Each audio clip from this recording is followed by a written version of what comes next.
In this video, we're going to be deriving the Navier-Stokes equations from the very basic first principle from the Newton's second law, which is F equals ma.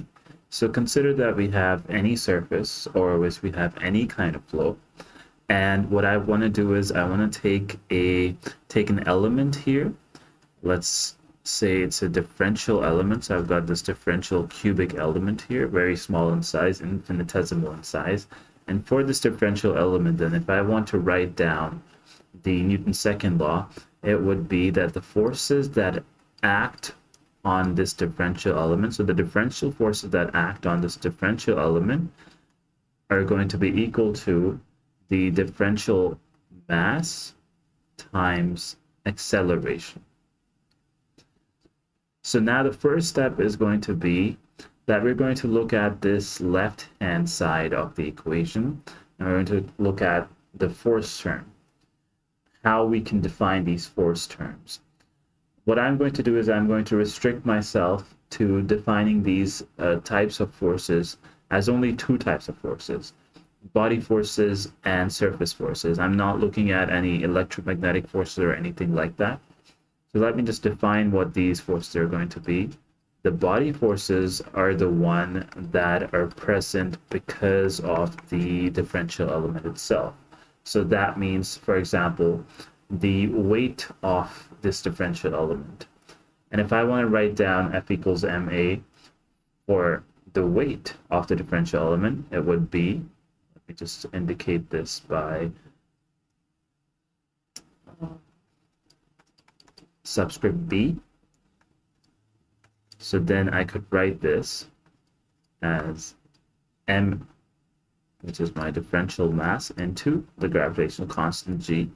But this could be a vector in terms of gx, gy, and gz if I don't know how my gravitational acceleration changes, or if I'm using some different kinds of coordinate systems in there. Or I could expand this then if I want to write down mass in terms of density, because density is equal to mass by volume. So mass is going to be equal to density times volume, and let me indicate volume by V dash here, into my G vector. So if I want to write this down in component form, so my x component then is going to be my body force in x direction equals rho into volume into gx. And I've got the y direction equals rho into volume into gy. Then I've got the z direction, for which I will have the same thing multiplied by gz. So this is my body force. The only body force that I'm looking at is the weight of this differential element. Now the second one that I'm considering is the surface force, or the surface forces. And the surface forces are going to be present because of, let's say, the interaction of this differential element with other differential elements alongside it. So it's because of the interaction of this differential element with its surrounding. That's what surface forces are. So if I, let's say, indicate surface forces by subscript S, then I need to define this vector now. And to do that, let me just consider one of the surfaces of this. So I can maybe, let's look at the top view of it, or the top surface of it. Then this would be, say, me looking at the differential element from the top. And now I could have a resultant surface force because of all the interactions that are taking place on this side, and that resultant force is, let's say, this one. Okay. Now I could resolve this resultant force into two components.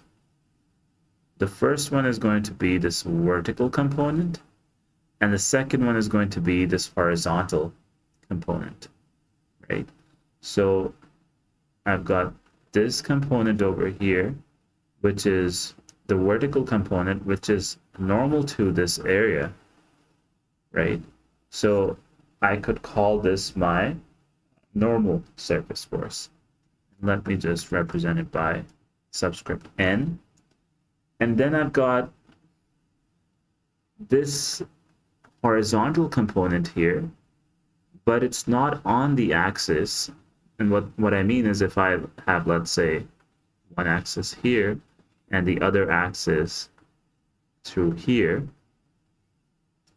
then I could resolve this further into two components. The one component is going to be, because I'm right now, essentially what I'm going to do is I've got this horizontal force component, which is on the plane itself. So then I can resolve it into two components on the plane. The first component is going to be this one, and the second one is going to be this, right? So let me just call this one now component 1, and this one I'll call the force component 2. And now what we can see is that I've got three components out of this, right? So essentially what I'm saying is that every surface force can be resolved into three components: the normal component and the other two components, which are orthogonal to each other because they make a 90-degree angle with each other. And this normal force is normal to the area, right? And let me call this area differential area. Then this normal force is going to give me a normal stress because it's going to produce a normal stress.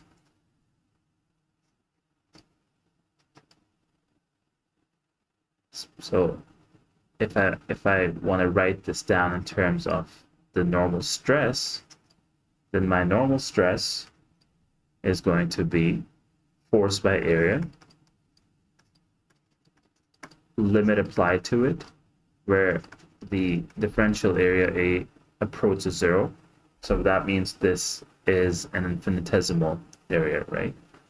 And then I've got these other two components, which are basically, if you look at it, they're along the surface, right? So they're acting across like this, and the other one is acting across like this. And those produce shearing stresses because they're along the surface. So these two are going to be producing shearing stresses. So I've got, let's say, tau 1 here, which is again limit applied by area, and I've got tau 2 here. So essentially what I'm saying is that for a surface force, each surface force is going to produce three stresses. One of those stresses is going to be my normal stress, and the other two stresses are going to be the shearing stresses. Okay, and now I want to change these subscripts here. I want to write down the subscripts. Let's say if I'm looking at the rectangular coordinate system, that means I've got x, y, and z. And if I was, let's say, looking at the x direction here, let's say I've got this face that I'm looking at, and I've just inverted this, rotated it 90 degrees, or I'm looking at this face. Okay, so at every face, I'm going to have three stresses. One is going to be this normal one, and the other two are going to be the shearing ones. So for the rectangular coordinate system, the way we write these subscripts here are that we usually have two subscripts down here. The first subscript indicates the direction that is normal to the plane that we're looking at. So right now we're looking at this plane, and the direction that is normal to it is the x direction. Okay, So if I'm, let's say, looking at this normal stress, the first subscript is going to be the normal to the plane, and that is x. And the second subscript is going to be the direction that on which the stress acts, and the direction in which the stress is acting is the x direction as well. So it's going to have my second subscript, which is x as well. So I can write this as xx, and then the tau. So the first subscript isn't going to change, obviously, because the direction that is normal to the plane is going to remain the same. So I've got x in all three cases, the first subscript. And the second subscript is going to change now, because for this shearing stress, the second subscript is supposed to indicate the direction of the stress. The direction right now of this stress is y. So the second subscript is going to be y. And the direction for this one is z. So it's going to be tau x z. I've got tau xy and tau x z. So right now, I've only written down let's say, the stresses, the three stresses for one resultant surface force on one plane. Now, what I want to do is, I want to write down the surface force in x direction, in y direction, and in z direction. And to do that, I need to look at the entire cubic element.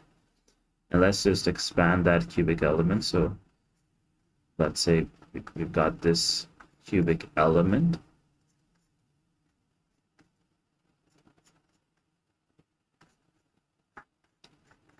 And let's say that the stresses that we were looking at were at the center of this cube. Okay.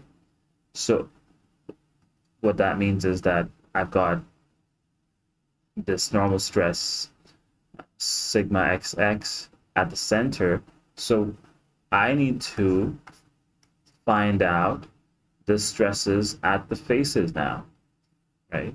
So y is here and z is here. And let's see. Let's look at this face first. So the normal stress, and right now I'm only writing down the components in the x direction, so I'm not going to be considering, let's say, the y direction or the z direction stresses, only the ones in x direction. In the x direction, I've got this normal stress. Okay. And if it's sigma xx at the center, then as we move in the positive x direction, it should increase. It wouldn't have the same value. So it's going to be sigma xx plus some quantity here. And what is that quantity going to be?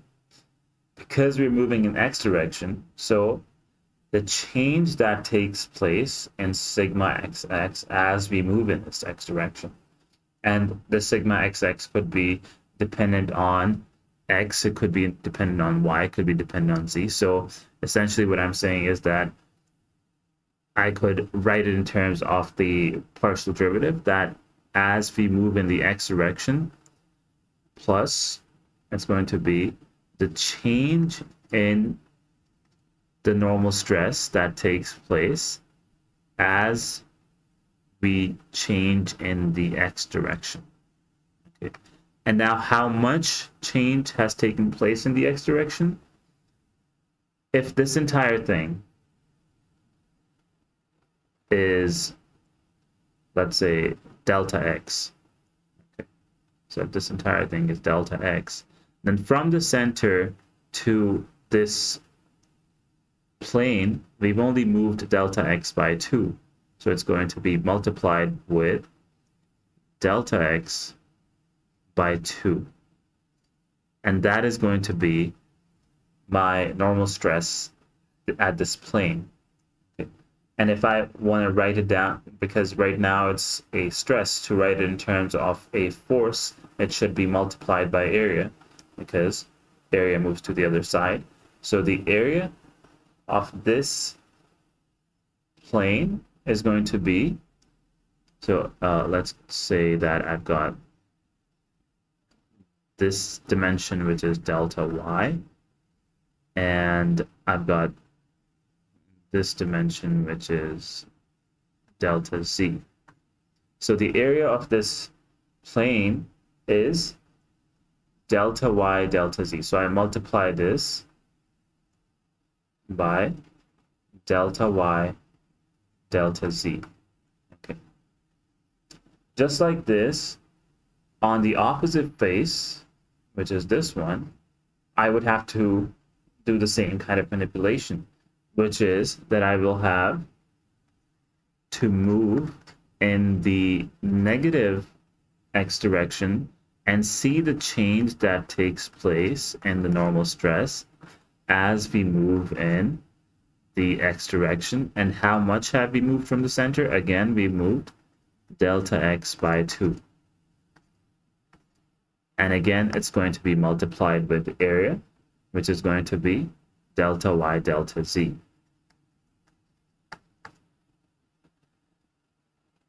Other than this, the shearing stresses now that we're looking at. So in the x direction, we're going to have this shearing stress.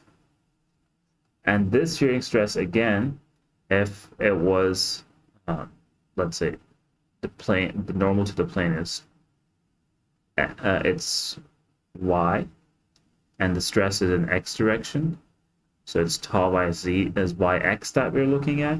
And if it was tau yx at the center, then it should be tau yx plus, because now you're moving in the plus y direction, so plus the change that has taken place in the value of tau yx as we moved in the y direction now, multiplied with how much we moved in y direction. So it's going to be delta y by 2 multiplied with the area of this plane now, which is going to be delta x into delta z. So you multiply it by delta x and delta z.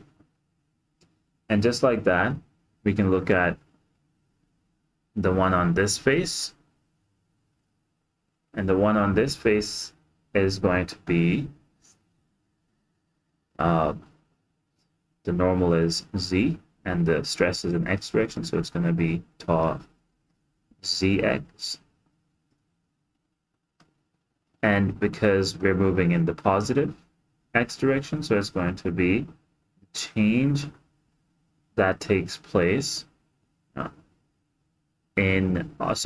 because we're moving in the positive z direction from the center, so it's going to be the change that takes place in tau zx as we move in the z direction, multiplied with how much we've moved, and from the center we've moved delta z by 2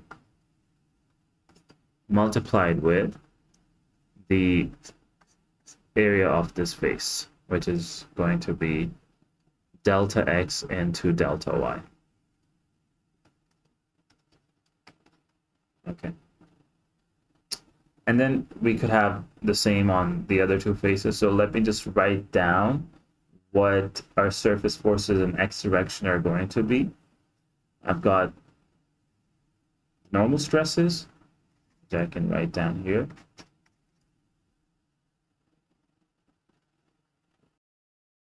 So I've got this positive normal stress and the negative normal stress. So the positive normal stress is in the positive x direction, so it's going to have a positive sign here. The other one is in the negative x direction, so it's going to have a negative sign here.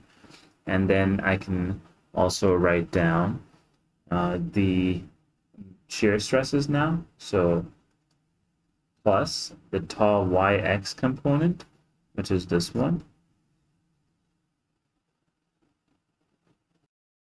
And again, we're going to have two terms here, the one that is in the positive direction and the other one, which is in the negative direction, which I haven't indicated here because obviously it's going to be really messy then. And then I've got the third stress term, which is the tau zx term. And again, I'm going to have two terms here. The first that is in the positive direction, and the other one which is the negative direction. And so these are all the terms that account for the surface force in x direction. And now we can simplify this because, you know, these two are going to cancel out. These two are going to cancel out as well, and these two are going to cancel out as well. And other than that, when we are going to be left with, for example, this term and this term over here, because it's going to become positive, so it's going to be 2. So 2 is going to get canceled out, and essentially I'm going to be left with partial normal stress by partial x into delta x, delta y, delta z, because delta x is from here. And then the same goes for the other two terms as well, where this is going to become positive and 2 is going to get canceled out, and we're going to be left with delta x, delta y, delta z into partial tau yx by partial tau y, and then for this term, partial tau zx by partial z into delta x, delta y, delta z. So we can take out delta x, delta y, delta z as a common factor, and we can write the differential forces, surface forces in x direction is going to be equal to our stress terms, the ones that are changing in the directions. So sigma xx by partial x plus tau yx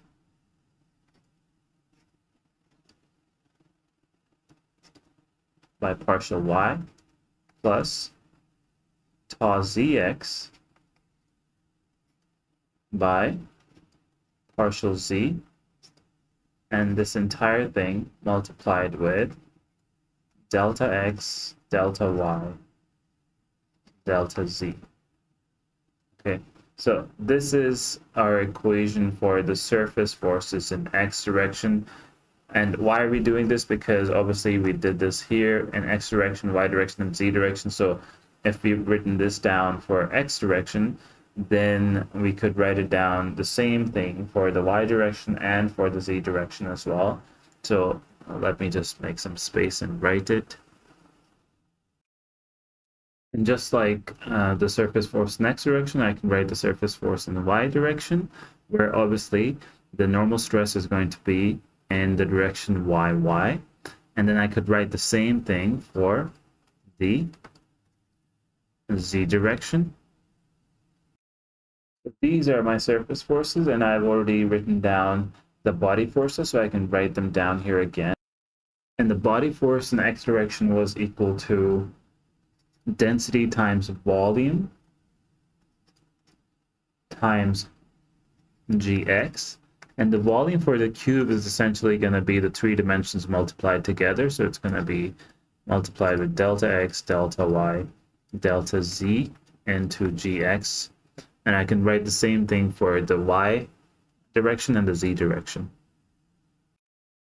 So from F equals ma, which we wrote initially, we've got the left-hand side of it accounted for now in terms of the surface forces and body forces. And let me just expand this in terms of the x, y, and z direction. And for the right-hand side, the mass terms, which are the differential mass terms, I can write those in terms of density times volume again. So it's going to be equal to density times delta x, delta y, and delta z. And the acceleration terms now, that's a concept that we previously explored in terms of the material derivative. And I'll leave the link up here for you if you want to go and take a look at it. But essentially, the change in acceleration or the change in velocity component that takes place in time and in space is material derivative. So for x direction, we're going to be looking at the x direction velocity, which is indicated by u. So it's going to be partial u by partial t plus u component of it multiplied with partial u by partial x plus the v component of velocity, which is the y direction velocity, multiplied with partial u by partial y, the change in u that takes place in y direction, plus the z component of velocity, which is w, multiplied with the change in the x direction velocity as z changes, and then we could write the same thing for the y direction and for the z direction as well. So what's easy to see is that on both sides, we've got these terms, delta x, delta y, delta z, in every term, with the surface forces, body forces, and with the product of mass times acceleration as well. Okay, so that means this can cancel out.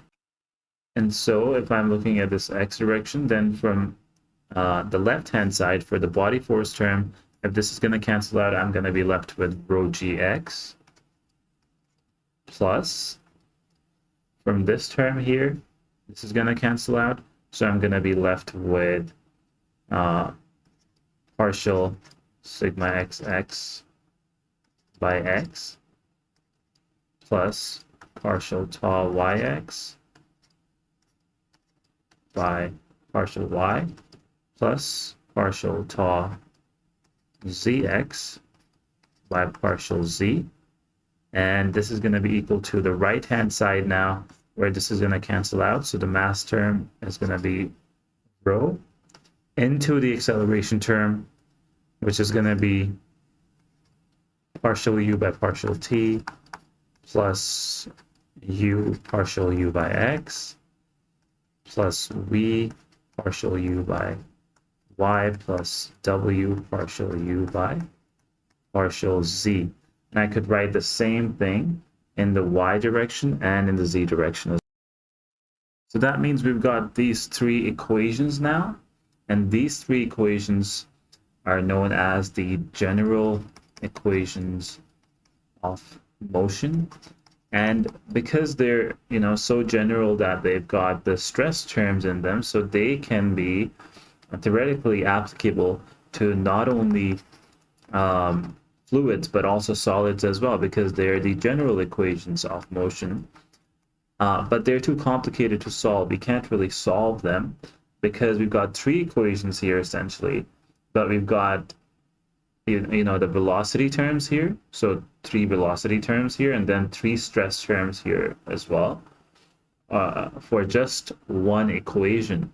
And then that means we've got actually 9 stress terms and 3 velocity terms here. So 12 variables and 3 equations. That means we've got way more unknowns than we've got equations, and that's why we can't really solve these equations. But they provide us a basis to now convert these equations into,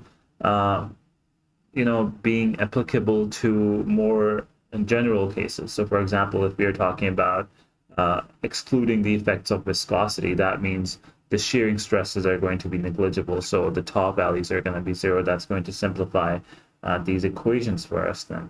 So we could look at that case first. I've just moved those general equations of motion over here, and now I'm going to be applying these equations to an inviscid fluid, and that means the effects of viscosity are going to be negligible, and that means that the shearing stresses are going to be equal to 0. So the shearing terms are going to be 0, and when the shearing stresses are 0, then what we know is that the normal stress at a point is independent of the direction. So that means that our normal stresses are going to be equal to each other if we're looking at a point, and because we're considering an infinitesimal fluid element. So it's essentially, we can say that we're looking at a point here. And because it's independent of the direction, then, you know, the normal stress here or the normal stress here or the normal stress here, they are going to be equal to each other. And that is known as your pressure term, okay? But because the normal stresses are indicated outwards or in a tensile manner, and pressure terms are indicated as compressive. So if we equate these equal to pressure, then we have to apply a negative sign here because the pressure term is supposed to be in this direction. Okay, so then what we do is we plug in this information over here. The tau terms are going to cancel out. So these two terms are going to cancel out. This term is going to become, so it's going to be rho gx plus, or because the minus sign here, it's going to become minus partial p by partial x equals rho into the same thing on the right-hand side. So we're going to be left with these three equations, and these three equations are known as the famous Euler's equations of motion. And if I want to write this down in, let's say, the vector form, then these first terms are going to give me rho into the g vector minus, because this is partial by partial x plus partial by partial y plus partial by partial z of pressure. So I can use the nebula indicator or operator or the grad of it. So that's going to be grad, it's a vector of p minus grad p equals rho into, I've got, because in time, in change in time, I've got u, v, and w, so all three coordinates of velocity. So that's going to be partial v by partial t, where v indicates the velocity vector, plus I've got these terms outside. So velocity vector outside first, and partial by partial x plus partial by partial y plus partial by partial z. So dot product with the grad operator of velocity, because I've got velocity inside as well. So this is going to be the vector form of the Euler's equation of motion. But again, we can't really solve the Euler's equation of motion either, because we've got these nonlinear terms here, all of these, that make our fluid analysis difficult. And these terms basically make the Euler's equations of motion nonlinear. So these are our nonlinear partial differential equations. And we don't really have any method of solving nonlinear partial differential equations. But we can simplify the Euler's equation of motion, and the simplification of it is usually known as the famous Bernoulli's equation. So I'm not going to go into the detail of the Bernoulli's equation right now, but I'll leave you a link here if you want to look at that. But you can derive Bernoulli's equation from the Euler's equation of motion. So we're going to use the Euler's equation of motion now to look at the effects of viscosity now included in there.